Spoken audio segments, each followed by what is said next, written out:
प्रदेश में परीक्षा पद्धति में कोई फेरबदल नहीं होगा, न ही सेमेस्टर सिस्टम लागू होगा। 2 बार परीक्षा न होकर सिर्फ एक ही बार बोर्ड परीक्षा ली जाएगी। ये जानकारी दी है बोर्ड अध्यक्ष प्रोफेसर डॉक्टर जगबीर सिंह ने। उन्होंने कहा है कि सीबीएसई की तर्ज पर बोर्ड 2 बार परीक्षा लेने पर कोई विचार नहीं कर रहा। परीक्षा में नकल रोकने के लिए कदम उठाए जा रहे हैं। संवाददाता रवि जागड़ा ने शिक्षा बोर्ड अध्यक्ष से खास बातचीत की परिस्थितियों के बीच हरियाणा विद्यालय शिक्षा बोर्ड के द्वारा परीक्षाओं के आयोजन का सिलसिला शुरू किया गया था और ये सिलसिला 18 तारीख से बदस्तूर जारी है। 18 तारीख को 10वीं 12वीं की एक दिनी परीक्षा आयोजित की गई थी, जिसमें सूबे के पूर्व अगर बात करें मुख्यमंत्री ओम प्रकाश चौटाला सरीखे लोगों ने भी परीक्षा दी थी बतौर विद्यार्थी, और उस परीक्षा के बाद कहीं न कहीं वो चर्चित भी रहे थे। और इस बीच हरियाणा विद्यालय शिक्षा बोर्ड की बात करें, लगातार जो अधिकारी हैं ताबड़तोड़ छापेमारी भी कर रहे हैं विभिन्न परीक्षा केंद्रों पर, क्योंकि कोविड के दौर में किसी तरह की कोई ढील नहीं बरती जा रही है। डीएलएड की परीक्षाएं और साथ ही साथ 10वीं 12वीं की कंपार्टमेंट की परीक्षाओं की बात करें, अंक सुधार की परीक्षाओं की बात करें या फिर अतिरिक्त विषयों की परीक्षाओं की बात करें, वो तमाम परीक्षाएं लगातार जारी हैं।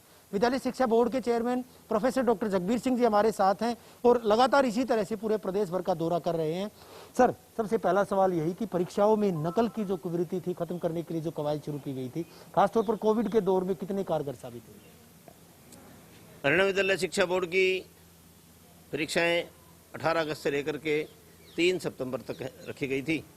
एक दिवसीय परीक्षा 10वीं 12वीं की 18 अगस्त को संपन्न हुई और जिसमें 14,000 विद्यार्थियों ने भाग लिया। ऐसे 1,000 विद्यार्थी थे जो जिन्होंने अलग अलग सब्जेक्ट थे, तो ऐसे 1,000 विद्यार्थी 19 तारीख से लेकर 3 तारीख तक की परीक्षा देंगे। जेबीटी के प्रथम वर्ष और द्वितीय वर्ष के लगभग 33,000 विद्यार्थी थे, जिनकी परीक्षा 19 अगस्त से लेकर के 31 अगस्त तक संपन्न होनी है। अभी तक नकल के मामले में देखें तो लगभग 250 मामले 10वीं 12वीं के बन चुके हैं और 300 के आसपास जेबीटी के प्रथम और द्वितीय वर्ष के बन चुके हैं। क्या लगता है सर, नकल के इस तरह से मामले जब आ रहे हैं तो क्या वो कल्चर कहीं न कहीं पढ़ाई की, क्योंकि परीक्षाएं नहीं हो पाई थी कोविड के दौर में, इसी तरह से 10वीं 12वीं की बात करें तो लगता नहीं है कि पढ़ाई कहीं न कहीं एक तरह से माना जा सकता चौपट हुई थी विद्यार्थियों की, इस वजह से जो है अब नकल पर ज्यादा आश्रित दिखाई दे रहे हैं? नहीं रवि जी, ऐसा नहीं है। पहले माहौल देखते थे, जो मैं जिस सेंटर पर भी जाता था वहाँ एक बारिश होती थी पर्चियों की, वो जमाना चला गया है।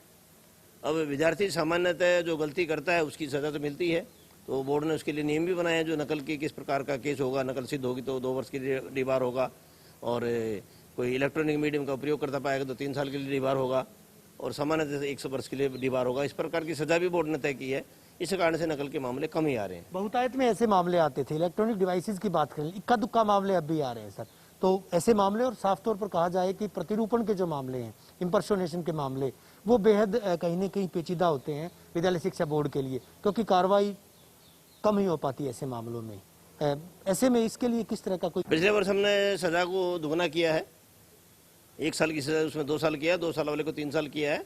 इसी कारण से जब हम देखते हैं कि 5-5 हज़ार केस बनते थे, वो जमाना बीत गया है। अब सामान्यतः विद्यार्थी बोर्ड की जो हिदायतें हैं उनका पालन करते हुए परीक्षा देते हैं, तो उनका परिणाम भी आ रहा है। लेकिन कुछ मिस्चीवियस लोग होते हैं जो जानबूझ के भी पर्ची लेके भी आनी है, पता नहीं क्या आना वाला, लेकिन पर्ची लेके आनी है, तो ऐसे पर्ची वाले विद्यार्थी का भी 1 साल तो खराब होता ही है। सीबीएसई के पैटर्न पर क्या हरियाणा विद्यालय शिक्षा बोर्ड, परीक्षाओं से इतर सवाल है लेकिन परीक्षाओं से जुड़ा हुआ है, क्या सीबीएसई के पैटर्न पर हरियाणा विद्यालय शिक्षा बोर्ड फिर से सेमेस्टर सिस्टम शुरू करेगा? कुछ इस तरह की कोई पाइपलाइन में कोई बात? बोर्ड का इस बारे में ऐसा कोई विचार नहीं है कि 2 बार परीक्षा हो, एक ही बार में परीक्षा होगी। विद्यार्थियों का कोविड की परिस्थिति ध्यान रखते हुए 30% सिलेबस कम किया गया है और 50% ऑब्जेक्टिव सवाल एक ही बार एनुअल परीक्षा में लिए जाएंगे। जाहिर तौर पर न केवल परीक्षाओं की बात करें, बोर्ड साफ तौर पर कह चुका है कि सेमेस्टर प्रणाली जो है एक बार फिर से शुरू नहीं की जाएगी। साथ ही साथ दूसरी तमाम चीजें विद्यालय शिक्षा बोर्ड के द्वारा, हालांकि परीक्षाओं का आयोजन अभी किया जा रहा है, 250 और कुल 300 मिलाकर के 550 से ज्यादा मामले अभी तक अनुचित साधन प्रयोग के बनाए जा चुके हैं। नकल के जो प्रोविजंस थे उनमें भी कहीं न कहीं तरमीम की गई, सुधार किया गया है, इसके अलावा परिवर्तित किया गया है। तो जाहिर सी बात है आने वाले दिनों में जो है परीक्षा पद्धति को और सुचारू किए जाने की कवायद जिस तरह से कही जा रही है उसको और सुदृढ़ किया जाएगा, इस तरह की बात विद्यालय शिक्षा बोर्ड के अधिकारियों के द्वारा कही जा रही है। और कोविड के दौर में अगर परिस्थितियां इस तरह की जो है माकूल भी नहीं है, इसके बावजूद कोविड अप्रोप्रिएट बिहेवियर को लागू करवाना, परीक्षाओं के दौरान तमाम विद्यार्थी जो है उनको मास्क इत्यादि के लिए प्रेरित करना, बिना मास्क के आने वाले विद्यार्थियों को परीक्षार्थियों को परीक्षा भवन के अंदर ना आने देना, ये तमाम चीजें वो हैं जो कि बच्चों में ना केवल कोविड अप्रोप्रिएट बिहेवियर को पैदा कर रही हैं, बल्कि साथ ही साथ परीक्षा पद्धति को और भी सुदृढ़ किए जाने की कवायद का हिस्सा है। वीडियो जर्नलिस्ट सुमित अवस्थी के साथ रवि जांगड़ा, इंडिया न्यूज, हरियाणा।